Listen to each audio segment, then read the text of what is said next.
Hello and welcome to another Bodgit and Leggit video. Now today we have a 2007 Toyota Auris and we are doing wheel bearings. We're doing a few other videos on it. We are also doing the cabin filter and that's a good video. I want to watch that. The difference between new and old is unbelievable. Now what we are doing today is wheel bearing. This one has a complete hub. So as you can see, you don't just get the wheel bearing, you get the new stub axle, absolutely everything. These are more expensive to buy, but they're cheaper to fit. The ordinary bearings are more expensive to fit and cheaper to buy. So they kind of work out more or less the same. But that's what we're replacing today. Now, we have a couple of issues with this car. The customer isn't particularly happy with the brakes. He said they just don't, they're working, but they don't just feel as good as his older car. And his older car was a 00 Nissan Almera. And this is a 2007, so this is more modern, should have better brakes. Now, when a wheel bearing is gone, or going, your wheel essentially vibrates. And if it vibrates enough, what it can actually do is, it can push your pistons out slightly. So when you brake, the first couple of brakes don't really feel great, and then it might get better. He doesn't have that. His brakes just don't feel great altogether. So we can kind of say maybe in this case it's not the wheel bearing. The wheel bearing, I don't know if you can hear, I'm going to try. It's just on its way out. It's not really bad, but the customer, because he does it properly, preventive maintenance, he's replacing both of them before they get really bad, which is the way to do it. As he's kind of turning the corner, he can hear it, woo, kind of a whirring noise. This is the wheel bearing that's worse. The other side we've done. Best to do both of them. Now, I will try and get it. I don't know if you're going to be able to pick that up, but if you do, it's a bit graunchy, but it's not bad. So it's good to change it. Now, I was taking the wheel off, and then I realised, because I needed to spin it so you could hear it. So I left two screws on. The one thing I did notice on the other side, even though the brakes are technically okay, we have a little lip on them, not bad. There's some grooves in them, so I'll get you close in a minute. And they do look like they've been through a heat cycle. What I think has happened, the calipers look fairly new. So this is what I think has happened. I think there's had a problem with calipers sometime in this life. The customer hasn't had it for long. I think they've replaced the calipers because maybe they were seized or something along them lines. Anything that can really be a problem with calipers. But they didn't replace the discs. And these discs have been through, from what I can see, been through a massive heat cycle. Also the pads. When pads and discs go through a massive heat cycle, really, really hot, you get brake fade. But not only that, the materials harden. Brakes aren't supposed to be hard. Brake pads are supposed to be quite soft, because if they're too hard surfaces come together, they don't work. It's just going to carry on. So there has to be a bit of give somewhere, and that's why they wear. Because if these discs were too hard, they'll never ever wear, but then that's no good. So even though they're not physically gone, in the sense of, you know, you've still got some meat left in the pads, there's loads of meat left on the disc, I'll get you close with a light and I'll show you what I mean. What we're also doing is we are completely flushing out the brake fluid, which is going to help a little bit because it does look a bit bad, but I don't think it's going to give him everything he needs. So when he actually comes back, I'm gonna maybe suggest to him to get new pads and discs for the front, just because it's going to be better. Now, it might not show too well. Let's get the kind of the light. If you can see all these little ridges, this disc isn't completely flat, and you can see a slight discoloration. I don't know if it's coming through on camera, especially where the rust is. The rust looks kind of bluey red color. So let me get you kind of up here. Hopefully you can see what I mean. That rust kind of looks a bluey reddy color, and that's what happens when you go through a massive heat cycle. You know, where if the caliper was seized, these were glowing. Not only when they glow, they can warp, they can do all sorts. So that's what it kind of looks like to me. They're not gone by any stretch of the imaginations, but they just look like they've got a lot of grief, which has maybe made them too hard and just not really working properly. So it just goes to show, just because something is good or looks good doesn't necessarily mean it is. Great case in point. I reckon if he was to replace the pads and discs, the brakes instantly would feel better. I also think the brake fluid has got something to do with it a little bit, but it's not all of it. It's maybe, I don't know, 30% brake fluid, 70% brakes, in and around there. But everything will help. But what we're doing today is we're doing the wheel bearing. Right, so what I'm going to do first is I'm actually going to remove the caliper and the carrier together. I don't need to separate them because I'm just taking them off. So what I'm going to do is get a screwdriver in here and slightly, just slightly, push the caliper back because there is a tiny little lip on here just so the pad's clear. If I can even get the screwdriver in. That'll do me. Now, just a little bit of room, that's all we need. Now, I want to take the carrier off, 2 17mm bolts at the back. Get it in. Have to do it the old-fashioned way. God, get a hand ratchet. What's the world coming to, eh? Shocking, isn't it?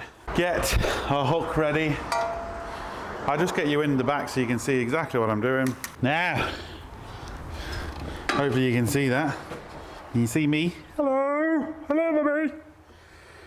So, if I was changing the pads, obviously I would be taking the caliper off and then taking the carrier off separately, but because we're not, yeah. Hopefully I got that out enough, but doesn't look like I did. Push it back a bit more.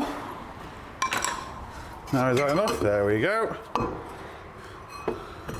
Put our hook through, because you don't want to leave pressure on the actual flexible brake line, because if it snaps, you're in trouble. Just hook that up onto the spring and get it out of the way. Right, if you want to make Erico and Ivan jealous, this is how you do it. It's very, very simple. I need to take this brake disc off now, or brake rotor, as they will say. And they would use Big Nasty or a big hammer. We don't need to do that. We don't need to do it. I think they make it worse than what it is, because I'll show you how easy it is, but we won't tell anybody. I'll just use a little hammer. Look, get you a bit closer. Just a little hammer. I'll give it a few love taps, and I'll even give it taps on the front, not even from the back. I'll give it taps on the front. Are you ready?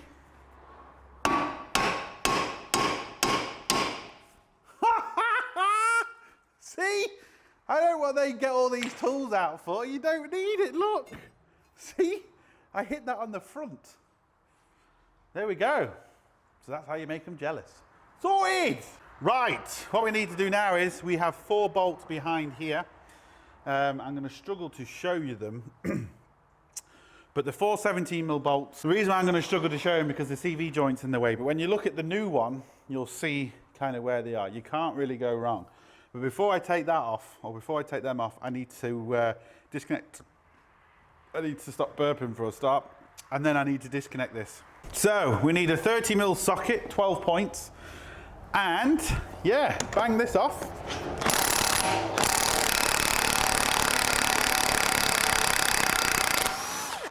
It's great to have power tools. Didn't have to disconnect that, just rip it off. Now what we need to do is we need to push the CV joint back.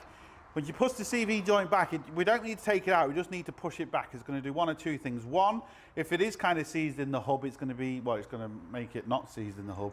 But the main reason is we can get more room to take the head of the bolts off. Now, we get a brand new nut, so I'm not worried about the nuts. I'm just screwing it back on so I don't damage the threads on the CV joint, but I'm not worried about damaging the nut. More little love taps. That's also how you make them jealous as well. Oh.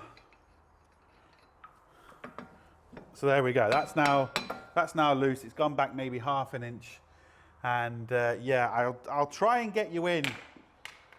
But the problem is, I'll try and show you them, but I'm not going to be able to show me undoing them because my hands and everything will just get in the way. You can see the two there, and we come round to where the brake caliper is, and you just see one there and the other just above the brake caliper. Looks a lot more room on camera than what there actually is, but you'll get the idea. Right, this is the last stage of making Ivan and Eric jealous.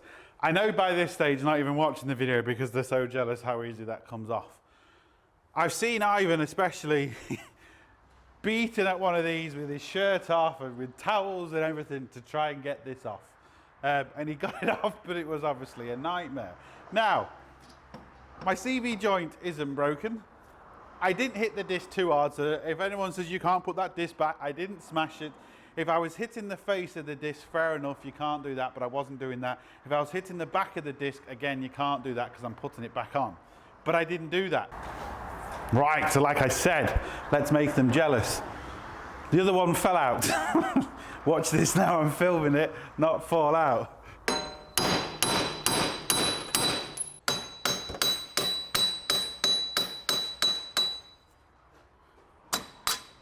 Typical, the other one came out in about 3 or 4 shots. But anyway, that will still make them jealous. Don't worry about it. Sorted. Sorry people, I keep getting interrupted and I just missed a step out. All I did is I just got and I cleaned with some fine sandpaper, just cleaned around the actual axle here just so this slides in and out easy. That's all I've done, but I kind of did it off camera, but it's just cleaning the inside down into it's seriously straightforward. It just means then this will fit in properly. If you don't clean it, you got a little bit of rust, it won't be straight, you're going to get vibration in the wheel, it's going to cause all sorts of problems, it will destroy the bearing, you just don't need it. So I'm just going to screw all the bolts back in it now. Oh, see, that's how loose it is. I just pushed it out. So,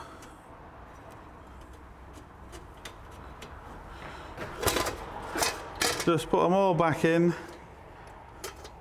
tighten them up to factory specs.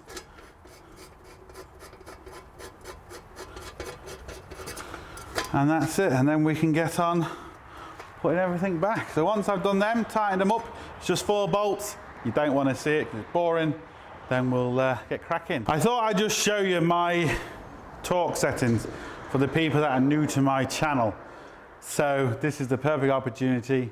We've got our torque wrench. This is our torque wrench as well. And we're going to go for a heavy grunt. So, as everybody knows who actually watches my videos, you're going to need to get me in. Oh, turn the camera around. And we're going to go for a heavy grunt. Are you ready? You need the face. The face is important. So let's just get these tight.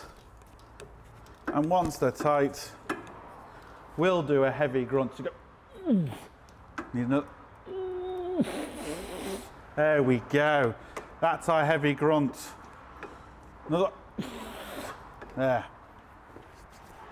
Move the caliper. 2 more to do because everybody always moans I don't use torque settings, and I do. So, there. See, slipped off that one, but we still got there. And the last one. I'm just going to double check this one. Sorted. Right, here's the old bearing. Hopefully you can hear this. There's a bit of play and it's graunchy, but there's definitely play in it. So, wasn't bad as regards the noise inside. When you're going straight, you couldn't hear it. It was only when you was turning and releasing the pressure from this side, you could really hear it. So, I want to put the CV bolt back on. We get a new one. So we'll put the new one on.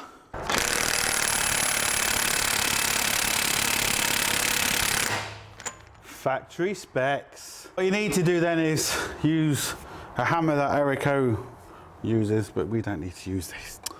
I'm just using this for dramatic effect. And I'm just gonna bend down this tab.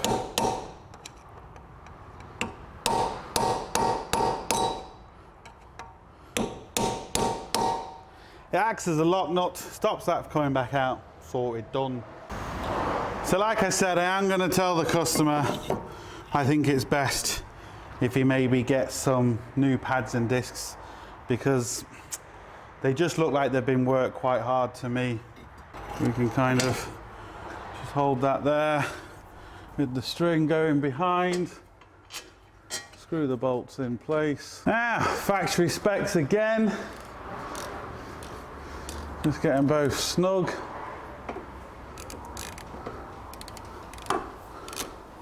Make sure you have both of them in before you tighten one of them, because they won't line up and you're just going to cause yourself problems. So we'll go for a medium grunt, like that, because this is a very long ratchet. And sorted. Now take this off, get it out of the way, and there we go. Don't forget to pump your brakes as well, because otherwise you'll have no, because we push the caliper back, you'll have no brakes. So pump your brakes, very important before you set off. We are going to bleed or put new brake fluid in this system. I'll do a separate video on that. I'm waiting for a new machine to come, and then I'm going to show that in a separate video. And then yeah, that's essentially it. Just bang the back wheel, bang the wheel back on, and you're sorted. And that's it. Wheel bearing, 2007 Toyota Auris, sorted. Please like, share, subscribe, the usual. Don't forget, links up here, links down below. But most importantly, don't forget, get your hands dirty. See you for the next one. Sorted.